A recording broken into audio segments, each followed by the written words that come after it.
வணக்கம். இன்னைக்கு விருச்சிக ராசி அனுச நட்சத்திரத்தை பற்றி பார்க்கலாம். அனுச நட்சத்திரத்தை பற்றி அறியாத சில தகவல்களையும் பார்க்கலாம். அனுச நட்சத்திரம் அனுச நட்சத்திரம் அப்படின்னு பார்க்கும்போது இது ஒரு பரிபூர்ணமான மகாலட்சுமி அருள் பெற்ற வாயு பகவான் அவதரித்த நட்சத்திரம் இது. அதாவது மகா பெரியா நட்சத்திரம் மகாலட்சுமி அனுச நட்சத்திரம். சனி பகவானோட நட்சத்திரமும் இதுதான். நட்சத்திரத்துல இந்த இதுல நம்ம பார்க்கும்போது நம்ம பார்க்க இருக்க நட்சத்திரம் அனுசம். இது மகாலட்சுமியோட நட்சத்திரம் அப்படிங்கிறது தெரியும். இதை மகாலட்சுமியின் பரிபூர்ண அருள் கிடைக்க அம்பிகையை பிரார்த்தனை செய்கிறேன். அடுத்து அனுச நட்சத்திரம் மகாலட்சுமியோட நட்சத்திரம்.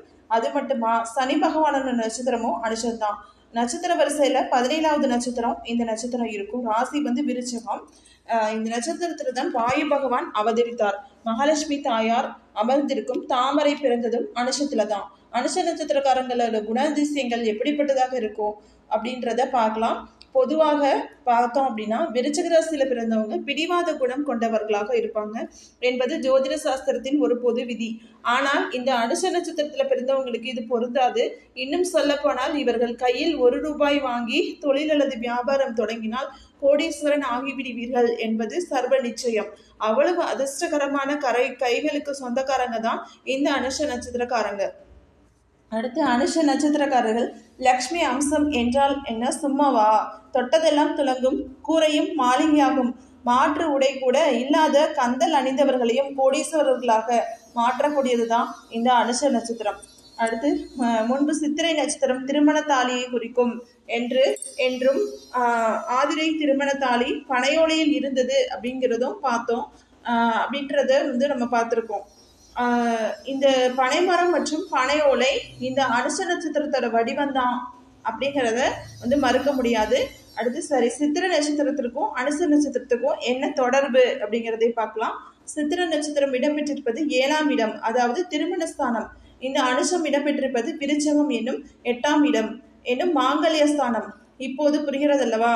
7ஆம் இடத்தில் கட்டி தாலி நிலைத்து இருப்பதை உறுதி செய்வது 8ஆம் இடம்தான். அதாவது 7ஆம் இடத்துல தாலி கட்டி நிலைத்திருக்கிறது உறுதி செய்வது 8ஆம் இடம் தான். அதனாலதான் இது தொடர்புடையது. அடுத்து அனுஷ நட்சத்திரம் வானில் பார்ப்பதற்கு அச்சு அசலாக பனைமரம் போன்றே இருக்கும். அதாவது பனைமரம் வறண்ட நிலத்தில் செழிப்பாக வளரக்கூடியது. சிறிதளவு மழை துளியும் தன்னுள் ஈர்த்து நீண்ட வருடம் பலன் கொடுக்கக்கூடியது. நீர்நிலைகளின் கரைப்பகுதியில் பனையை வளர்த்தால் அந்த நீர்நிலை எப்போதும் வற்றாத நீர்நிலையாக இருக்கும் அப்படிங்கிறது நம்ம தெரிஞ்ச உண்மைதான். அதனாலதான் நம்மளோட மாநிலத்து மரமாகவும் இந்த பனைமரம் இருக்கு. இது போல அனுச நட்சத்திரக்காரங்கள் கிடைத்த எந்த வாய்ப்பையும் சரியாக பயன்படுத்தும் திறமை கொண்டவர்கள். அதுபோல கிடைச்ச எதையும் வீணாக்காமல் காப்பாற்றும் திறமையும் மிக்கவர்கள். சிறிய விஷயத்தை கூட சரியாக பயன்படுத்தி கொள்வார்கள். அதில் இழப்புகள் ஏற்பட்டாலும் கவலைப்பட மாட்டார்கள். எந்த விஷயமா இருந்தாலுமே கவலைப்பட மாட்டாங்க. அடுத்தது அணியும் உடையில் எந்த அக்கறையும் காட்ட மாட்டார்கள். எந்த இடத்தில் எந்த உடை அணிய வேண்டும் என்று கூட அறிந்திருக்க மாட்டார்கள். அது கசங்கிய உடையாக இருந்தாலும் அதை பொருட்படுத்த மாட்டார்கள். உணவில் கூட ருசியான உணவுதான் வேண்டும் என்றெல்லாம் எதிர்பார்க்க மாட்டார்கள். இவர்களை பொறுத்தவரை வயிறு நிறைய வேண்டும், அவ்வளவுதான்.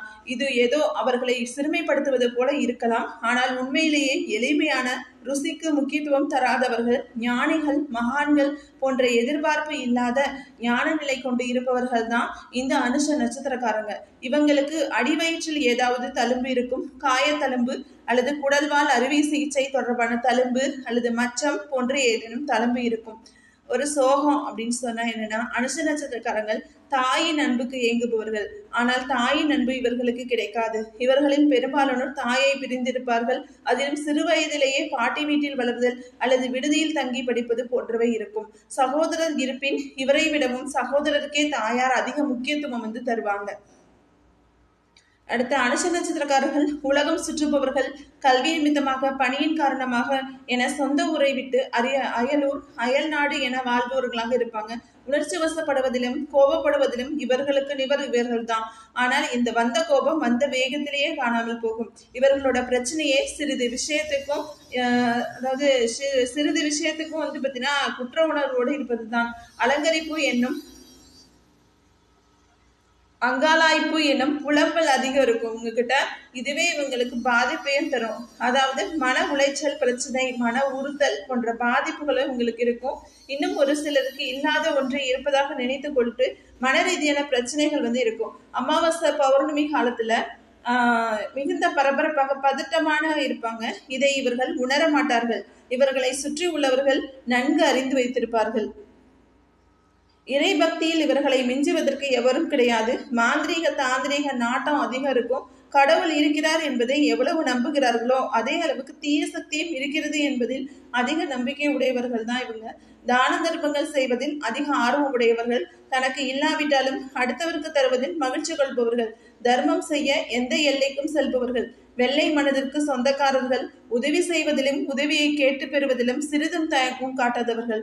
அனுஷத்தின் மகிமை என்று சொல்லும் போது உங்களுக்கு நிச்சயம் தோன்றி இருக்கும். ஆமாம், நடமாடும் தெய்வம் காஞ்சி மகான் மகா பெரியவ சுவாமிகள் அவதரித்தது இந்த பெருமை மிகு அனுஷம் நட்சத்திரத்தில் தான். கேட்காமலே உதவி செய்யும் நண்பர்கள் வாழ்க்கை துணையாக அமைந்தால் நரகம் செய்யும் காரியம் எப்போது வெற்றி. கேட்காமலே உதவி செய்யும் நண்பர்கள் வாழ்க்கை துணையாக அமைந்தால் நரகம் செய்யும் காரியம் எப்போது வெற்றியாகும். அனுச மகாலட்சுமி அம்சம் என்றும் வாயு பகவான் அவதார நட்சத்திரம் என்று பார்த்தோம். மேலும் பல தகவல்கள் பார்ப்போம். அனுஷ நட்சத்திரம் எவற்றையெல்லாம் குறிக்கும் அப்படிங்கிறதையும் பார்ப்போம். பனைமரம், பனை ஓலை, வெடிப்பொருட்கள், பட்டாசு, ரசாயன பொருட்கள், மருந்துகள், உரம், விவசாய இடுபொருட்கள், எரு மருத்துவமனை, குளம், குட்டை, கழிப்பறை, சாக்கடை, குப்பை கூடை, சட்ட நடவடிக்கை, சட்ட சிக்கல்கள், காவல்துறை நடவடிக்கை, வழக்குகள், விபத்துகள், கிணறு, தண்ணீர் தொட்டி, தீயணைப்புத்துறை வாகனங்கள், சக்கரம், டயர், மேலையிலிருந்து கீழே விழுதல், மான்கள், மான் கொம்பு, மாங்கல்யம், நெற்றி திலகம், தலை வகிடு, சடை பின்னல் என இவை அனைத்தும் அனுஷத்தின் அம்சங்கள். பெரும்பாலும் இவர்கள் மருத்துவம் சார்ந்த தொழில் செய்பவர்களாக இருப்பார்கள். அறுவை சிகிச்சை நிபுணர்கள், பெண் மருத்துவர்கள், பெண் மருத்துவம், செயற்கை முறையில் கருத்தரித்தல், போர்வெல் சர்வீஸ், கடல் கடந்து வியாபாரம் செய்வதல், காவல்துறை, இராணுவ பணி, வழக்கறிஞர், பயணம் தொடர்பான தொழில், சமையலறை உபகரணங்கள் தயாரித்தல் மற்றும் விற்பனை, கட்டுமான பொருட்கள் விற்பனை, ஹார்ட்வேர்ட்ஸ், எதிர்பாரான அரசியல் பிரவேசம், விளம்பர நிறுவனம், ஆடம்பரமான சமூக சேவை, சுய விளம்பரம், உலைக்கலன் தொடர்பான வேலை, சுத்திகரிப்பு நிலையை பணி, டயர் ரீடேட்டிங், பஞ்சர் ஓட்டும் தொழில், மண்ணல்லும் இயந்திர தொழில் போன்ற தொழில்கள் அல்லது வேலையும் அமையும். அனுஷ நட்சத்திரக்காரங்கள் ஆரோக்கியத்தில் அதிக அக்கறை காட்ட வேண்டும். குறிப்பாக பெண்கள் மிகவும் ஜாக்கிரதையாக இருக்க வேண்டும். மாதவிடாய் பிரச்சனைகள் அதிகம் சந்திப்பார்கள். ஆண்கள் போதை பழக்கத்திற்கு அடிமையானால் அதிலிருந்து மீளவே முடியாது என்பதை உணர்ந்து கொள்ள வேண்டும். உணவு விஷயத்தில் கவனம் வேண்டும். இவர்கள் அதிகம் சந்திக்கும் பிரச்சனை உணவுதான். உணவே விஷமாக மாறி வயிறு தொடர்பான பிரச்சனைகளை கொடுக்கும். ஹோட்டல் உணவை அறவே தவிர்க்க வேண்டும். வீட்டு உணவே சிறந்தது. அதே போல் குடிநீர் விஷயத்திலும் சுடுதண்ணீர் அருந்துவது மிக மிக நல்லது. அதே போல் பயணங்களில் அதிக எச்சரிக்கையோடு கவனமாக இருக்க வேண்டும். இரவு நேர பயணங்களை தவிர்க்க வேண்டும். அனுஷ நட்சத்திரக்காரங்கள் செல்ல வேண்டிய ஆலயம் குருவாயூர் காளஹஸ்தி ஈஸ்வரர். இவங்க பார்த்தீங்கன்னா வணங்க வேண்டிய தெய்வம் மகாலட்சுமி மற்றும் லக்ஷ்மி நாராயணர் தான் வணங்கணும். விருட்சம் பார்த்தீங்கன்னா மகிழ மரம். வீட்டில் மகிழ மரம் வச்சிருக்கிறது மகிழ்ச்சியும் சந்தோஷத்தையும் கொடுக்கும். மிருகம் பார்த்தீங்கன்னா பெண் மான். பறவை வானம்பாடி. முத்து மாலை அணிந்து கொள்வது சிறப்பு.